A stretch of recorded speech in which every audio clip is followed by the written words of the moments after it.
Guys, how's it going? It's Al. DraftKings Week 10. We're going to break down the entire slate. We're going to take a look at the cash game core that chat wants to vote on, that they think is where you should be starting for your cash game lineups.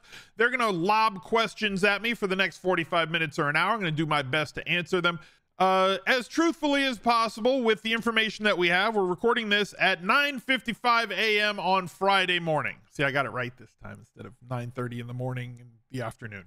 We're going to take a look at all of it. We're going to break down everything. We're going to take a look over at the solver to see who the sims like for both small field, or let's say small to medium field single entry and large field mass multi-entry, as well as my code, the solver, for the solver at smizzle.tv/solver. The cheat sheet is out by the time that you're watching this video with my top plays for tournaments, my top stacks for tournaments, under 10% plays, cash game core, everything else.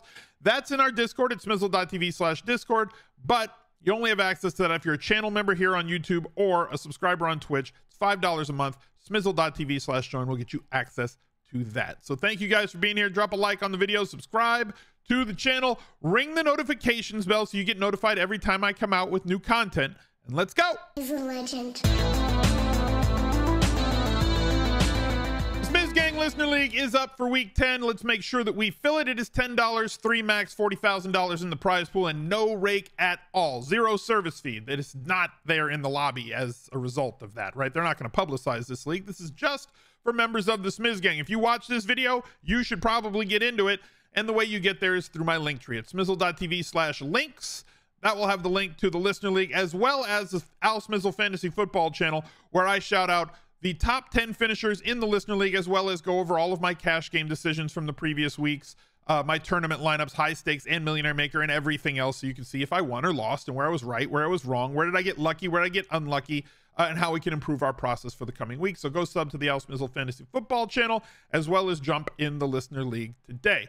Let's bring chat into the discussion. There's been news that's been breaking. We always record this, somewhat early on Friday, so like news kind of comes out during the show, and sometimes I have to go over what it is. So let's start with the news. So looking at the Underdog NFL aggregator feed, like they follow every beat writer, they follow everybody that puts out news, and they come out with it in one simple place. So if you follow Underdog __ NFL, I think is what the Twitter handle for that is, and put notifications on, or push notifications, it'll send it right to your phone so you're up to date with all the newest news.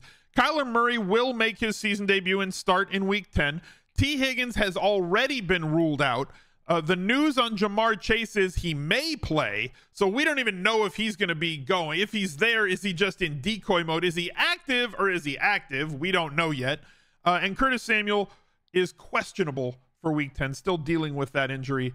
And so, we have the information that we have with that already for the past 3 weeks, that Jahan Dotson plays a lot more snaps, runs a lot more routes, and gets more targets, basically. A lot of targets for Jahan Dotson in the last 3 weeks. COD's already out. Hard pass on Kyler. How bad of team management is that? He's a legend. Philly D 45, thank you for the 22 months. How bad of team management is that like you schedule your injured quarterback to return from injury the same week that Call of Duty is coming out, knowing his history with Call of Duty? Chase is 51% doubtful, not going to play, but he's 51% either way. Yeah, that's about right. If he played for Matt Eberflus, that's kind of how that would go. They will force Chase in just to be a decoy. He will look. He has gravity. There's certain players that just soak up the defense, whether they're gonna get the ball or not. And he's a player who has gravity. So we've said for a long time, targets are earned, they're not given, right? So even if T. Higgins is going to vacate a lot of snaps and routes and somebody's going to fill those, doesn't mean that they're going to be able to earn targets. The question is, are they going to move Tyler Boyd to the outside and have him run opposite Jamar Chase, assuming that Jamar Chase plays? We have to assume he's going to play until we hear otherwise. And are they going to move the Croc Hunter, Trenton Irwin, into the slot, or are they going to run Irwin outside? That's kind of the question, because Croc Hunter's 3K. We already have had situations where they have missed players before, and he ran and got 10 targets against Arizona, scored 14 fantasy points. He's a low ADOT player, runs best out of the slot. right? So if you're going to play him, you got to say crikey first, throw another shrimp on the Barbie, all that stuff, you know, whatever you got to say. And then the GPP play or pivot off of that is Yoshi. So I don't know, when you roster him, just play the theme to like Mario Kart or something and enjoy. But that's the Bengals breakdown at this point. Like Yoshi's more of an outside guy.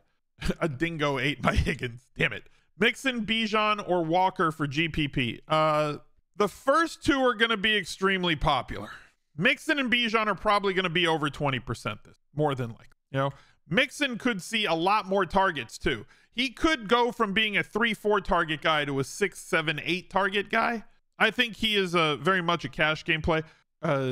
Where you're gonna, he's too cheap. It's not a bad matchup, all that sort of thing. So I think that he's kind of the guy for that. Cash game, TJ Hawkinson or spend down. With all the wide receiver value, everything's in play. The problem is the best high dollar spend up wide receiver was Jamar Chase, and now I don't know if he's somebody that you can play. I kind of feel like people are going to load up at running back in cash, that they're just going to go get Pollard because they can, that they're just going to go get Christian McCaffrey because they can. You know, they're going to make the plays that are obvious because the obvious plays are available to them. And there's plenty of mid-range wide receivers as well. So it's not like you have to just avoid the mid-range, right? Like, let's go take a look at wide receivers. At the high end, Jamar Chase was 8,600, and he profiles better than Keenan Allen, CeeDee Lamb. I like Amon-Ra St. Brown a lot. You know, he's really solid. I like him a lot. I think he's right there with Jamar Chase. So if you had Jamar Chase in cash, you want to pivot down to ARSB, fine. But in reality, the values that are going to, since we are such a projection-based game, and for cash games, you really should be. Christian Kirk, 6,000 against San Francisco, who is apparently, we got a spinny wheel on DraftKings. Awesome. Thank you, DraftKings, for being so responsive. Christian Kirk should see a lot of targets. He's only gotten 17 over the last 3 weeks, but he's a very safe landing spot against San Francisco, who has given up a ton to opposing wide receivers. Their reputation for being a great defense is more flexed than them actually being able to stop teams for the last 5-6 games. They've not been able to generate much of a pass rush, everything else. I don't think that Hopkins is a cash game play. I think there's too much variance with his quarterback right now. It's not that accurate a guy again against Pittsburgh, who gets throttled by outside wide receivers.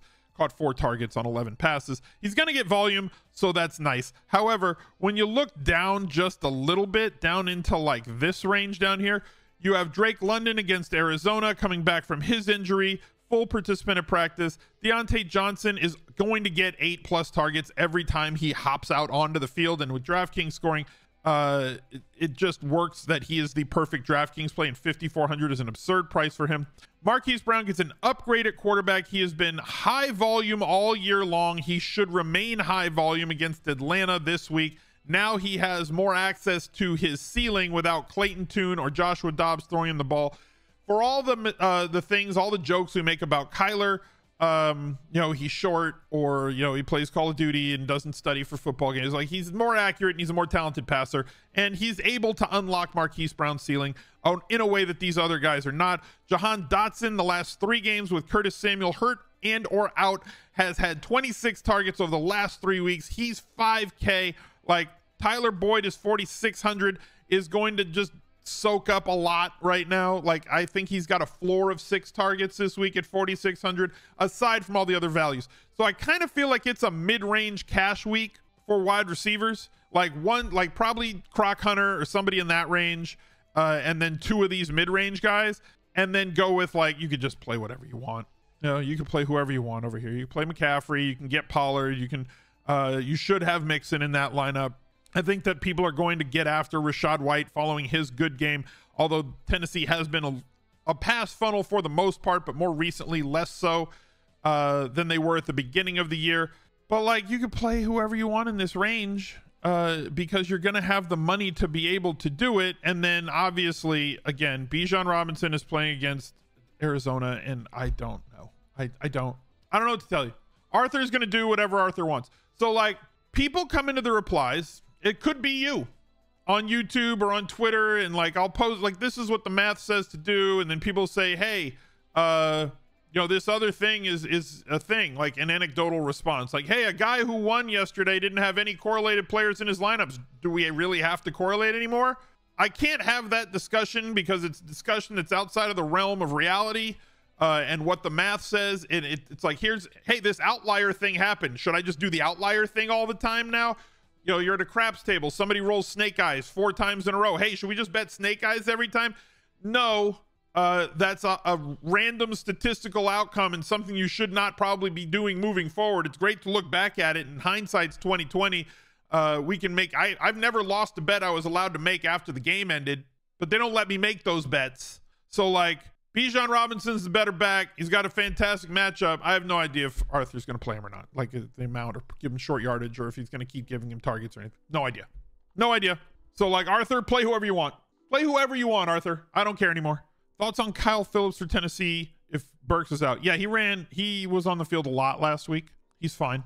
There's good value at wide receiver this week outside of Cincinnati. Like, we still have Noah Brown at 3,700. News coming through just now, Drake London, who I just spoke about, will play in week 10. He's got like 8 or 9 end zone targets this year, and end zone targets are extremely valuable. Those are the layups you want for your wide receivers. You want them to throw the ball to your wide receiver in the area where they don't just get 1 point for catching it, they also get 6 other points, right? Which is fantastic, right? Because you get the 1 point for the point per the reception. Then they give you 6 when you catch the ball in the painted area. So you want them to throw the ball to your receiver where all they have to do is catch it and get a bonus 6 points instead of them having to break 6 tackles and run 50 yards. Those are great, and we get excited when that happens, but like, give me the layups. I'll take layups all day. Watch him give Bijan 25 touches versus Arizona. Yeah, of course. Of course that's going to happen. Because none of us expect it to. Of course that's going to happen. I don't know if I have mods here that can do a poll right now. I could probably do it. It would just take me time. Take me away from being able to discuss things with you. Rosie can do it. There you go. Rosie, Headlock, can you feed Rosie the top 5 percentage played quarterbacks on the week on projection?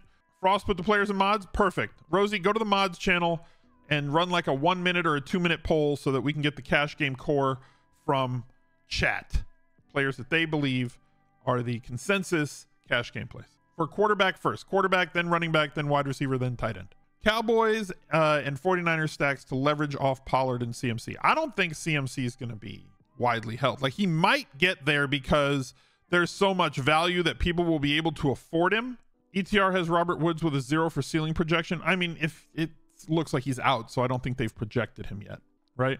Can I talk about Taysom at flex this week? See, I don't think that that's a good play. I'm going to tell you why. Taysom's ceiling is great specifically to the position that he plays, right? He plays tight end, and he is at a price point that I believe is going to hold his percentage down, because around him you have Sam Laporta at 5,700 against the Chargers, who've given up the 4th most DraftKings points to the position. You have TJ Hawkinson with a quarterback who throws the ball a ton to opposing to his tight end, and New Orleans does give up points to tight end. They're not a good defense against tight ends per se. They're right there in the meaty part of the bell curve. And Dalton Schultz has the best matchup against DVP wise against tight ends, and just gave up 10 catches to Dalton Kincaid and is highly involved in this offense, and he's 4,900. So all of these 3, and Ferguson's 46, all of these guys in the same price range are going to hold down Taysom Hill's percentage. And most tight ends, like if you get like 12 points out of a tight end, you're like fist pumping, you're air guitaring, you're high-fiving everybody in your house, you're doing the airplane running around your living room, right? Taysom Hill has a very good possibility, the way that they're deploying him right now, where he's running routes, getting catches at tight end, also getting 5 to 11 opportunities on the ground, getting a lot of goal line work and snaps around the goal line. So he has touchdown upside, which most tight ends don't always have. He's got 4 of the last 3 games. He has volume paths to getting you points, both through rushing yards, but more importantly, catching the football. 7 catches in week 6, 4 in week 7, 4 again in week 9. Now they get Minnesota, but his ceiling's not 35 or 40. It just isn't. Unless he's starting at QB, that's not his ceiling. His ceiling is somewhere in this range. This is the optimal Taysom Hill usage if you're rostering Taysom Hill, right? That you're getting a whole bunch of carries, you're getting a solid amount of targets, and you're getting all the red zone and goal to go usage that you could handle.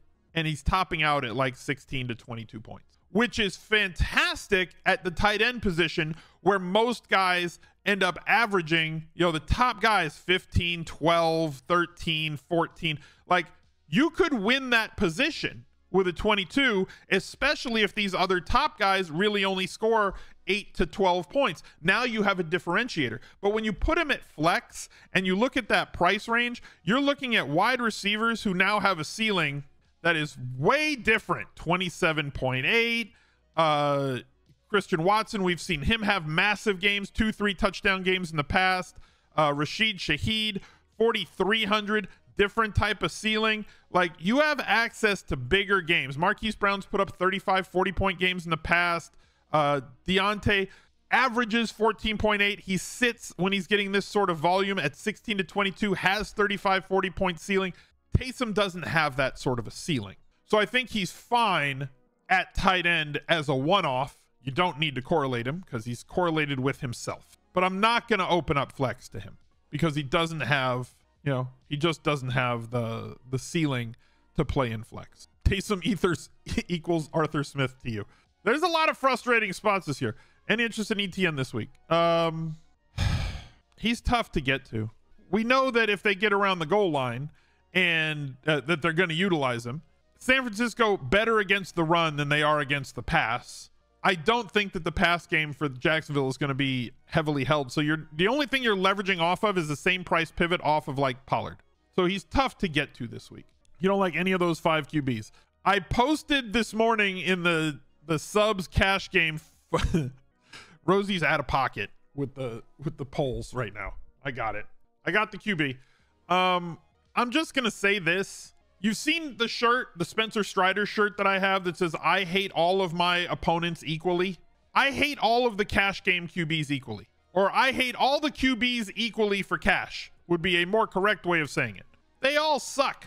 Good luck picking a cash game quarterback this week. Usually there's like a couple of routes to go, and sometimes there's a separated build, like where there's like you can go with Jalen Hurts or Lamar or somebody up top, and then there might also be a cheaper like 6 to 6,500 option that you could go with as well. Not this week.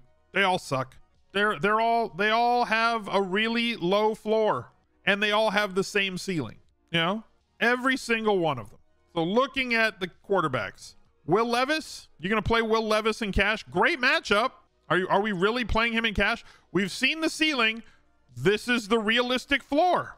He could turn the ball over. He's a rookie and a raw one at that, and have no touchdown passes. Deshaun Watson is flipping terrible. He's been inconsistent as hell. He's been a shadow of his former self. He is awful. Like, Deshaun Watson at 5,400 should be a slam dunk, and he's not. Nobody's even considering him for cash. That's how bad he's been. Brock Purdy, somewhat high team total. We've seen him been good in the past, but we've also seen the new Brock Purdy where 8.7, 14 points. Geno Smith is going to pop for a lot of people. Good matchup against Washington. Has the home field advantage. High enough team total that he should have a floor. He has not posted a game over 20 fantasy points since week 2. Carr gets vultured for too many touchdowns. Sam Howell, at least he's going to throw it a lot, right? They're like going to break the record for pass attempts on the year, but it's not attempts that lead to quarterback scoring. It's efficiency, and efficiency is dictated by touchdown percentage. So you hope that they could score some points against Seattle, because like he should throw it 40 to 50 times. Sam's hair looks like bad CGI. He's got creative player hair. Yeah, I can see that. Kyler Murray is the only real running option, but like, how much do we really think that he's going to run around? Atlanta's been a stingy-ish defense. Goff's on the road, albeit in a dome and against a bad defense. 6,400 seems fair for Goff, but nobody wants to play him in cash. I kind of like him a little bit. Stroud, now we're getting expensive. Burrow, you could be missing Chase and Higgins. So Burrow's great when he's got great receivers. So like, but do we have him? All the quarterbacks suck for cash. All of them. There's other positions that are very easy. Okay, we got a tie for running back. I'll just put the tie in. That's fine. So I got the quarterback and I've got the tie. Both are viable running backs. You guys will see soon. Does a minute go by? Put 2 minutes for the next one. Put 2 minutes for wide receivers. Do I like Madison this week? I mean, he's a running back who's going to get volume. Like is a strong word. This is where I just had this hour-long discussion on JJ Zacharysen's podcast with him, Late Round Perspectives. It's out now on the Late Round QB podcast feed. So too many people fall for the trap of pretending that they are talent evaluators when they're really fantasy football players. So you don't have to be that, right? Stop trying to be a talent evaluator and just play the game. So Alexander Madison is not good. He's not. He's objectively average at best at his position when comparing him to every other running back in the league. However, there's nobody else there. There's nobody to take carries from him. There's nobody to take snaps from him. He's 5,500. New Orleans overall has been a tough defense. Like if you look at just how many points they've allowed on the year, on average or everything else. But like if we take a little bit of a deeper look at what the Saints have allowed, they've been somewhat leaky very recently to opposing running backs. 156 yards allowed, 164 yards allowed, 113 allowed, 120 allowed. If you look back before that, 104, 100, 114. They've got a really good pass defense, but like they haven't done a great job at stopping teams from running the football. So if Madison, when did he become not good? Last year. He's wholly inefficient. He exists on volume, which is fine. We play fantasy football and we play daily fantasy more specifically, and I care more about projectable volume and touches and opportunities than I do about a player's talent. Watch Madison score 30 now. I'm telling you he can. I'm not saying he can't. I'm saying I'm not a talent evaluator. I don't care if he's bad. There's plenty of bad players who do well. You know who's perfect for daily fantasy and perfect for best ball? Kendrick Bourne. This year specifically. You know who's not good? Kendrick Bourne. Kendrick Bourne ran like I think he ran April for his 40 time in the combine. He's slow. Also, not a good shuttle drill. Not quick. But you know what? He was getting 8 or 10 targets. That's all that matters. There's so many guys that were undrafted free agents, right? No draft capital whatsoever. Volume's what matters more to us. You know? Volume matters more to us. How come Madison was a smash when he started when Cook was out? Because Cook is in decline also and has been before him. But we're not going to pretend that Madison's all of a sudden some hyper efficient running back who does a whole lot with every one of his catches. You know, every one of his touches. It's just not, it's not reality. Dallas defense in play for cash this week. Yeah, you could. I just think it's a high variance play. Defense is such a high variance position that spending up to 4,400 on a defense and soaking up all of that salary at a position where, like, yeah, look, the Giants have allowed the most sacks against in the league. And Dallas has a really good pass rush. And Dallas has a horrible quarterback. And Dallas is going to be playing from ahead. Sorry, the Giants have a horrible quarterback, and Dallas is going to be playing from ahead. And so therefore, they're going to have to be forced to throw the football. They're going to be inefficient. And they're going to get sack opportunities. And like the first time they played, they scored 37 points, and people are going to game log watch that. Like they have a high floor, but a high floor for a defense is like 9. You know, can you find a cheaper defense that's going to get you something along those lines? And like, why is Dak catching? So I was just saying Dallas a whole lot, and somebody's going to say it's a Freudian slip, but it wasn't. I don't know what defense you should play, but like there's a lot on this, you know, that you could get 900 cheaper and go down to like the Buccaneers against Levis. You know, Seahawks are also pricey. Washington's second in the league in terms of sacks allowed. You know they're going to throw it. You want to focus on two things: teams that are going to drop back to pass a lot, and teams that defensively are going to get a lot of pressure on the opposing passer. And DraftKings has done a job. I don't want to say it's a good job. Not because I don't like DraftKings, but like it frustrates me as a content creator and a daily fantasy player that I can't find as many exploitable spots because all the defenses that they've been tuned up to the price where it's very restrictive and you just don't play them. But I think the Seahawks and the Cowboys, I think the Saints are very good for GPP. For cash, I probably want to pay down a little bit more. Like, because defense is a position where you have to, for tournament, you have to score touchdowns. You know, you just absolutely have to score touchdowns. And because you have to score touchdowns, it gets tough because they're completely unpredictable. Pressure is more predictable. And pressure leads to sacks. Sacks lead to turnovers, whether it's a strip sack or whether it's a pick six or something, interception on an outside throw under pressure. But it's not like you say, well, Dallas is definitely going to score a touchdown or 2 touchdowns this week. They could, but they also might not. What percentage ownership would I fade a defense? It's variable. I don't think there's a number. I don't think there's a number for that at any position. I would be more sensitive to defense percentages as they get higher. But like if I'm playing 150 lineups, if you're playing in the mini max or if you're playing in the millionaire maker, it's much easier to leverage the high price defense, right? And there's very simple leverage. There's 2 chalky plays this week, and both of them are on the same team. One is the Dallas defense and one is Tony Pollard. Can you think of a way to leverage both of those things? It's not too difficult. Just play a Dak double. Okay, I'm not doing 2 tight ends. I'm picking one of those. Chat was all about ties. I'm not allowing this one to be a tie. I'm going to pick one.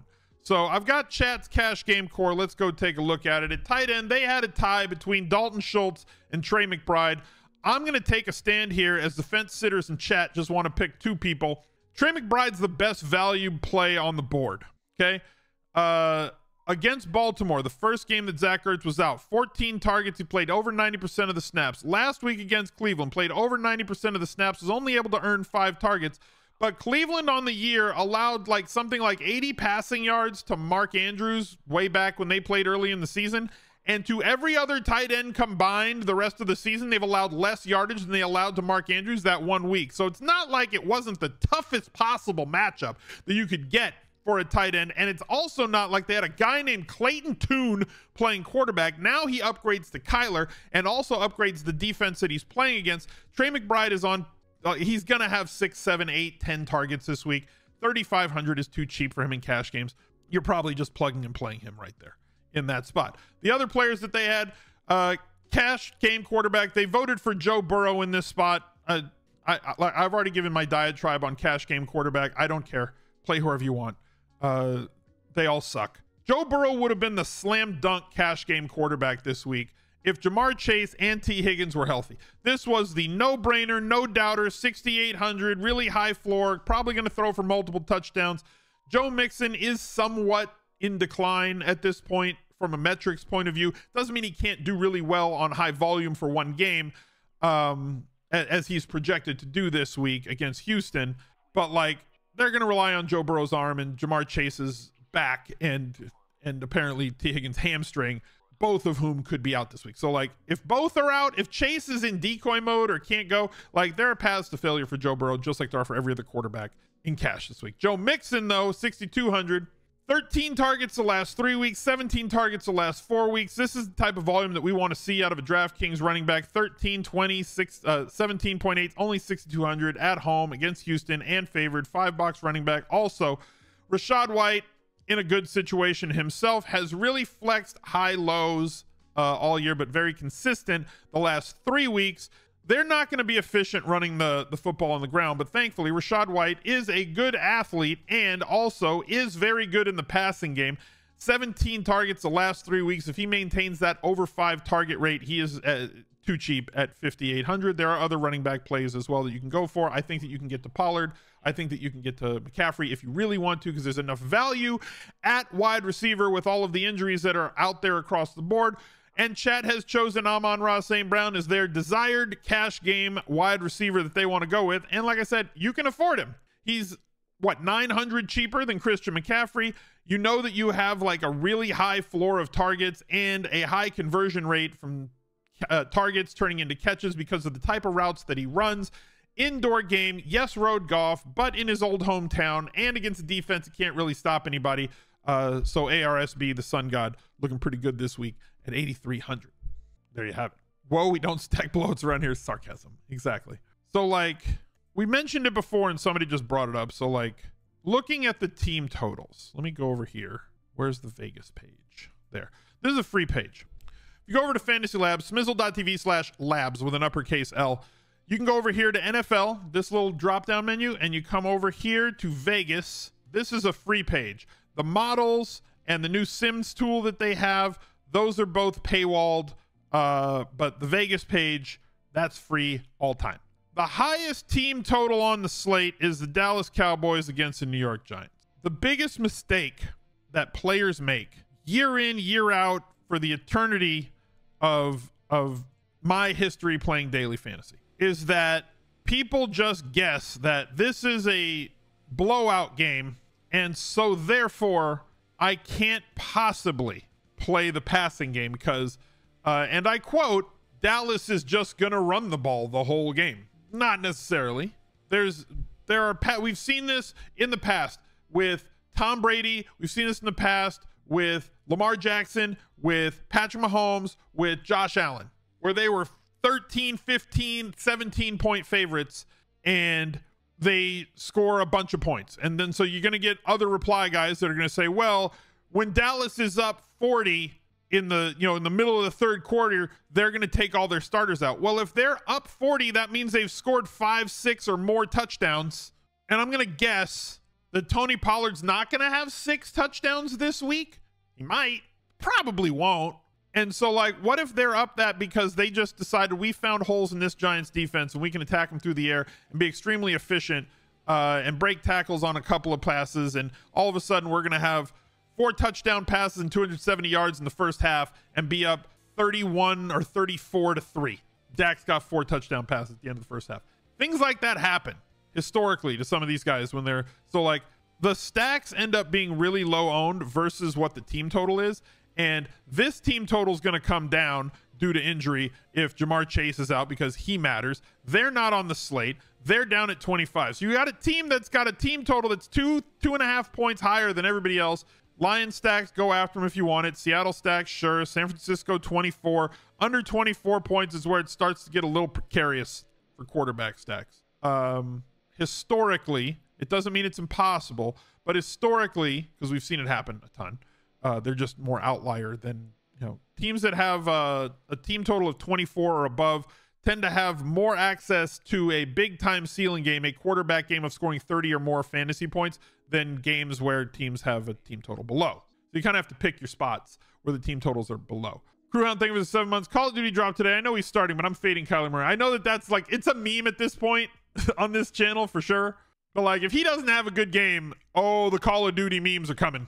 What do I think of a Dallas double without a bring back? I think it's fine in small field GPP, and limited to single entry GPP. I think that's fine. I would not want to attack that when it comes to large field, millionaire maker, slant, something with 100,000 people in it. I think you have to hit like all of it in those other sorts of games where I don't know if I'd want to do that. Correlation is a lot easier path getting to the top of those turns. You have one quarterback who goes off, all of a sudden you've got 12 to 15% of your lineups in the top 1%, and you have a lot of bites at the apple. Kind of like I had last week when CJ Stroud went nuclear and I had 17% CJ Stroud, and all of a sudden at one point during the second half of the later slate of games, I had 10 teams in the top 100. I'm 2 plays away from getting lucky. That's the dream. If you have one team in the top 100, like everything has to go your way. You got 10, 15 teams in top 100, like I got a whole lot of action here. I just need stuff to happen. I need points to be scored, and I got a lot of guys that can score points. Isn't the defense a bring back? All right. Yeah, you just need touchdown passes from Danny DeVito to the defense. I know his name's not Danny DeVito, but I'm going to call him Danny DeVito because it's funnier. Mixon Chalk seems bad given how washed he is. Why is everyone piling on him? He's 6,200. There are targets to be had, and he's got a good floor of targets. That's why he's more of a cash game play probably than a tournament play. We need to separate cash game and tournament in our own mind. You have to be able to compartmentalize these things. That a player can be a good cash game play because of what else he opens up at his salary, because of his projectable floor and median outcomes, and possibility for ceiling games. A ceiling game for Joe Mixon right now would be like 5 catches, 2 touchdowns, and 120 scrimmage yards. I'm not even saying the 100-yard bonus, right? So like that's kind of a ceiling game. Add those up. It's a pretty good score for 6,200. It's a very good score. One of my favorite tournament running backs. It's not about me. You gotta ask me questions about, like, ask me who I like in certain ranges. Sure, I answer all those questions. Like, Al, give me your lineups. No. And I haven't even started building my lineups yet, so I don't know. I don't know where I'm going to end up. I could show you where the Sims ended up over on the solver though. So if you go to smizzle.tv/solver, !solver in the chat.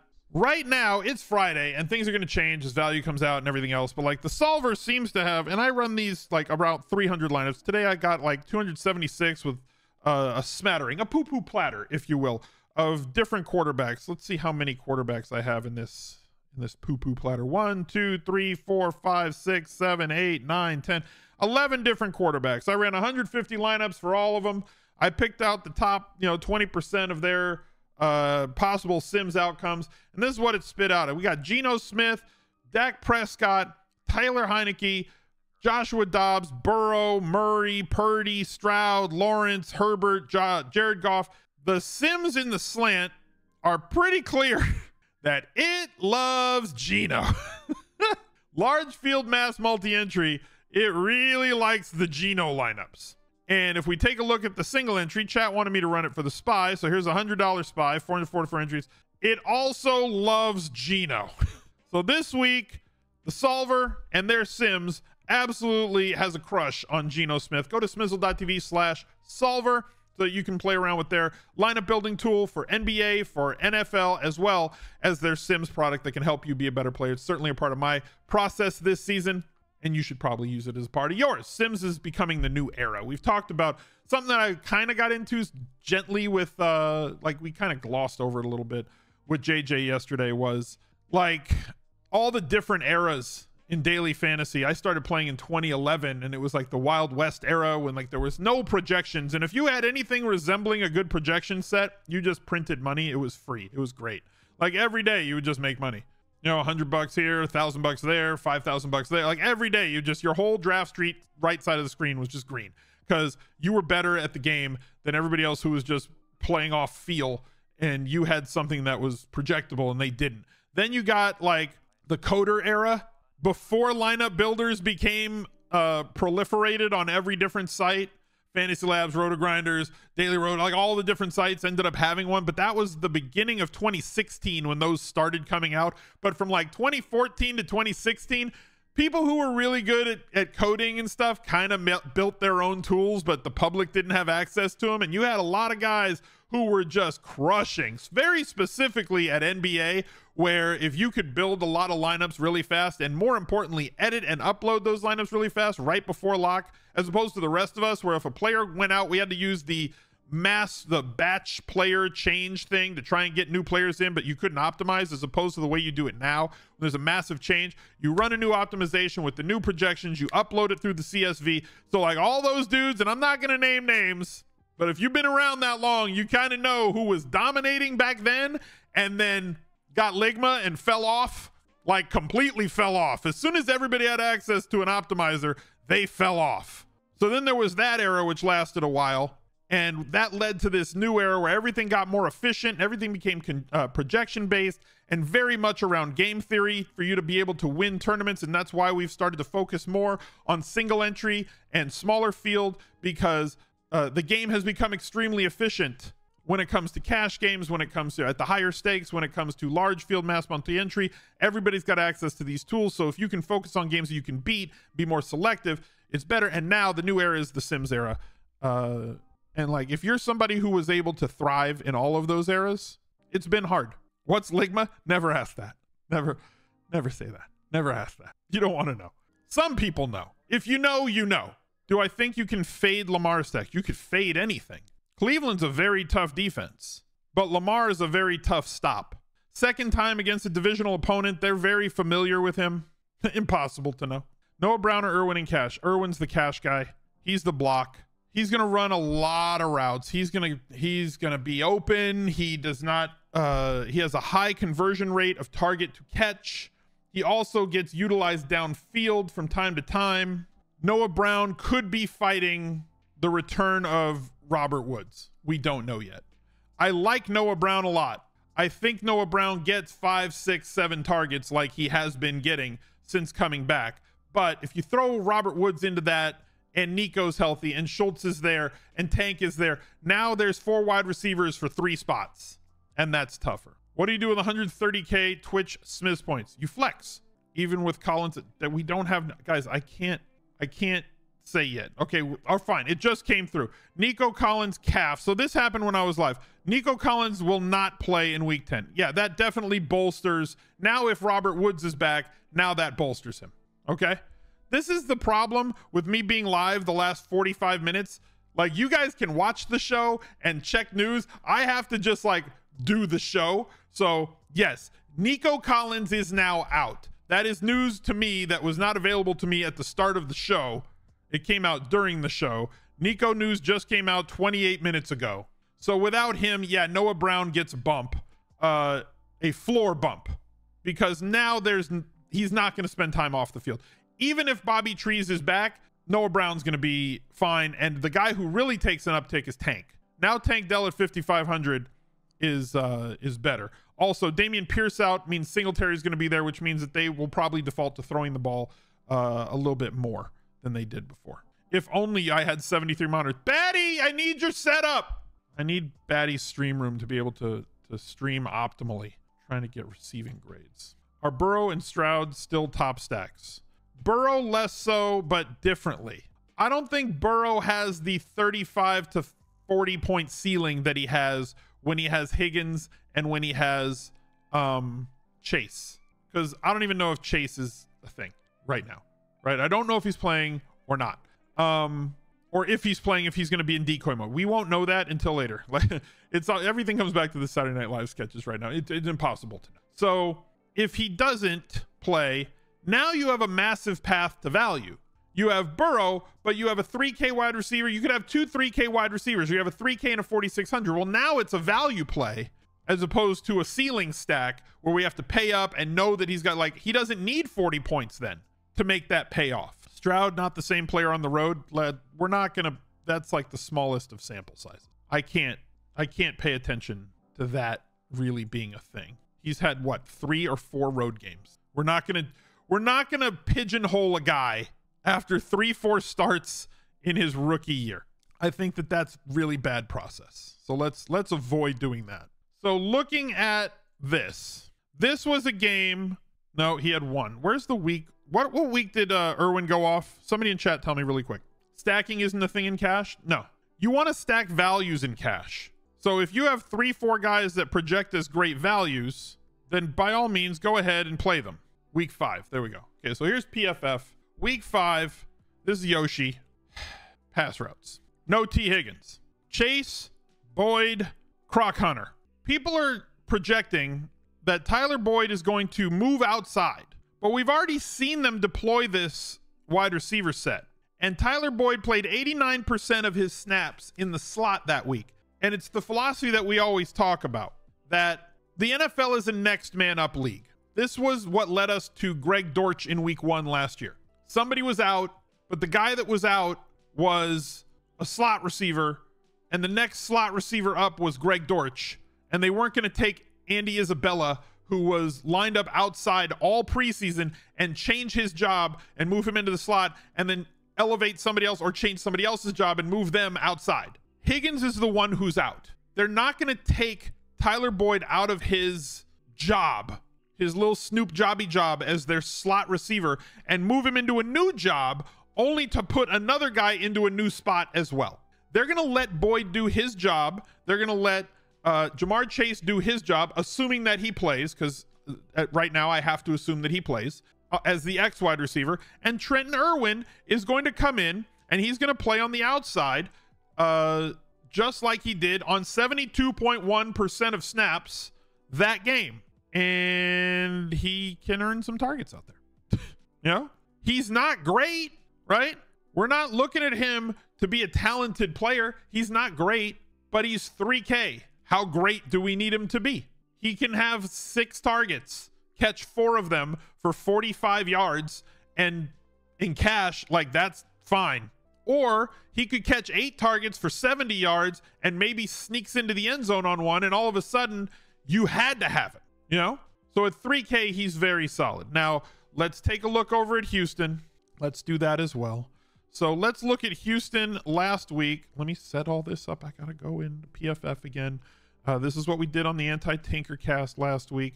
Houston, let's eliminate Cincinnati. Bang, here it is. Here's what Houston did last week. This is the week where Singletary was the guy. They threw the ball 800,000 times last week. And don't expect 5 touchdowns from a rookie quarterback and 460 yards. So, like, let's eliminate that. That was as ceiling as a ceiling game could be. But let's look more who they had, how they deployed them, and where they lined up. Nico Collins, 42 pass plays he was out there. Tank Dell out-snapped him. He ran 78.6 of his snaps were wide. As predicted, Noah Brown ran the majority of his snaps in the slot. He is their primary slot guy. They've utilized Tank Dell as an outside guy, but also move him into the slot because they just move him around more. But Noah Brown is the primary. Now, if Robert Woods comes back, he's somebody that they've used in multiple different spots on the year. So in week 1, Robert Woods played 80% of his snaps on the outside. That was when Noah Brown was healthy but got hurt mid-game and Tank Dell came in. Okay. Week 2 was the game where first game where Noah Brown was out. It was the first week that Tank Dell went bonkers. He played 70% of his snaps out wide, and they moved Bobby Trees inside.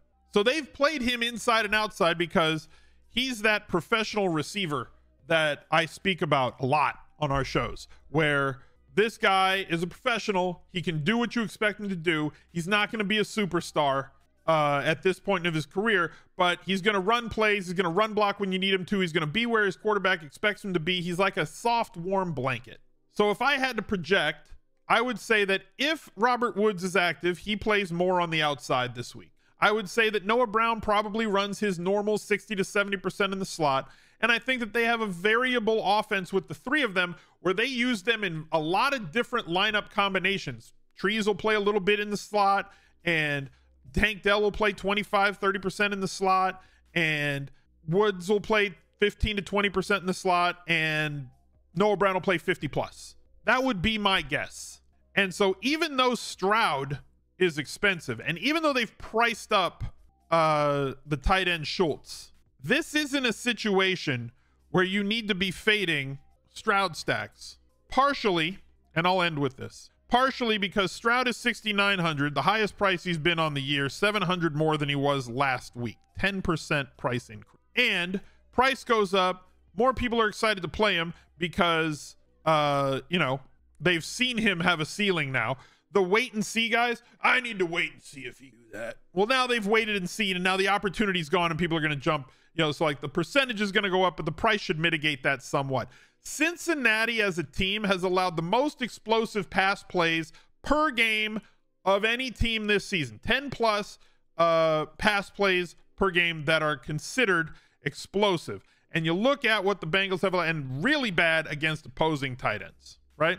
They are not a good defense. They're an inefficient defense. They have scored some touchdowns this year, and so they put up defensive points. So fantasy players like, oh, it's a good defense. But like also, it's an extremely leaky defense in a lot of different ways. They allow a lot of explosive plays, both in the pass game and, to opposing running backs. The problem is they don't really have an explosive running back right now. Devin Singletary, probably not the guy. Mike Boone really didn't play a whole lot. Dario Gunbowale is probably the best kicking running back in the history of football. So, like, it kind of is lining up for them to throw the ball a whole lot to guys like Tank Dell, Noah Brown, Monitor Woods. We'll find out what his situation is going to be. And also, Dalton Schultz with the best tight end matchup that you could possibly have. This is not an expensive stack. There's certainly bring back plays on the other side. And if you were to play a value option in that one, let's say you do that, you still have $6,000 per player remaining around this double and bring back. So no, I don't think you need to fade CJ Stroud stacks in week 10 just because he went off last week. So I wish you the best of luck. Take a couple of seconds if you're still here, drop a like on the video. Use your QR code there, donate a little bit of money to No Kid Hungry, raising money for food insecure kids all across America. And look out for another video right there. He's a legend.